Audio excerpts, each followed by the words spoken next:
നമസ്കാരം. വെട്ടന്യൂസ് ക്യാപ്സ്യൂളിലേക്ക് സ്വാഗതം. എന്റെ ഇഷ്ടങ്ങൾ എന്റെ ഫാമിലിക്ക് അറിയാം. Family wedding centre. കോട്ടക്കലിൽ വൻ കഞ്ചാവ് വേട്ട. 15 കിലോ കഞ്ചാവുമായി ഇതര സംസ്ഥാന തൊഴിലാളികൾ പിടിയിൽ.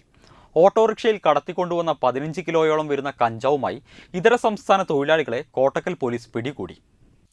പുത്തൂർ ഭാഗത്ത് വെച്ച് നടത്തിയ പരിശോധനയിലാണ് 2 പേർ പിടിയിലായത്. ഇവർ താമസ സ്ഥലത്തേക്ക് പോവുകയായിരുന്നു. രഹസ്യ വിവരത്തെ തുടർന്ന് നടത്തിയ നീക്കത്തിലാണ് കോട്ടക്കൽ പോലീസിന്റെ വലയിൽ കഞ്ചാവ് സംഘം കുടുങ്ങിയത്. പാക്കറ്റുകളിലായി സൂക്ഷിച്ച നിലയിലായിരുന്നു കഞ്ചാവ് പിടിച്ചെടുത്തത്.